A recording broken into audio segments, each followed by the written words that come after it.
Velkommen til vores tiny house. Jeg hedder Thea. Jeg hedder Thomas. Vi bor på 6 kvadratmeter.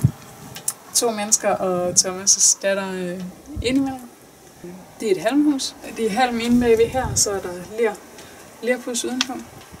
Og langt hen ad vejen er det genbrugsmaterialer, genbrugsdør og træværket er også genbrug. Ja, det har nok kostet omkring 10.000 at bygge den her halmhytte på udvendigt 10 kvadratmeter. Ja, brugt nogle lidt dyre materialer, man kan godt gøre det billigere.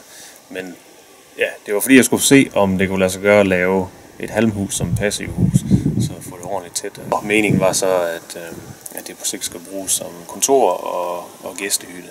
Måske Tinas bolig lidt senere. Men lige nu der fungerer det som vores hjem, hvor alternativet ville have været en skurvogn. Men mens vi bygger hus, så er det vores hjem. Så velkommen indenfor. Her har vi stuen og spisebord, kontor herovre. Så har vi køkken heromme bagved der.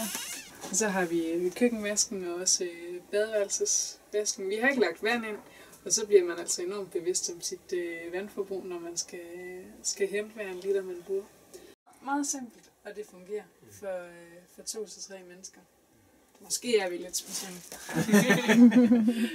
Men hvis man har brug for mere gulvplads, slå bordet op. Og så kan vi også lige gå ind i soveværelset.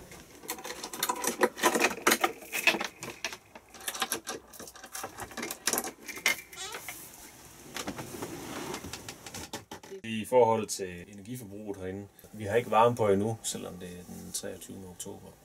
Tværtimod så har vi været nødt til at lufte ud 5 gange i dag, selvom det er overskyet, fordi det simpelthen bliver for varmt herinde. Det er meget billigt at bruge. Ja, vi bruger vel omkring 2.000 kroner om året i vand og strøm. Så kan man spare op til at bygge noget større. Kropsvarmen gør rigtig meget, og madlavningen klarer det meste af opvarmningen i bare lyset er det tændt, kan vi mærke det. Så. Ja. Og det er jo selvfølgelig, fordi det er så lille et rum, men også, at det er godt isoleret. Det er et lidt dyrt værelse, men det har mange funktioner. Hvis man kan have gæsteværelse, man kunne have en lille virksomhed herude, måske sådan et kontor, der var dejligt afskåret. Men man ville sådan set også kunne have mulighed for at bygge sådan en her flytbar. Det kunne være ekstra børneværelse, man fik placeret ned i haven. Efter at have boet her nogle år, opdagede jeg, at der i USA er en tiny house bevægelse i gang. Den er selvfølgelig opstået af krisen, at folk de bliver smidt fra hus og hjem. Og så bygger de så de der tiny houses på sådan nogle trailers. Det er meget billigt, altså det kan de nærmest gøre af affaldsbyggematerialer. Og så kan de blive gældfri, og så er det ofte sådan en springbræt til noget større. Så er det lidt sjovt, inden det egentlig selv har bygget et tiny house. At bo sådan her har inspireret os til at bygge det hus, vi er ved at bygge nu, og gøre det mindre.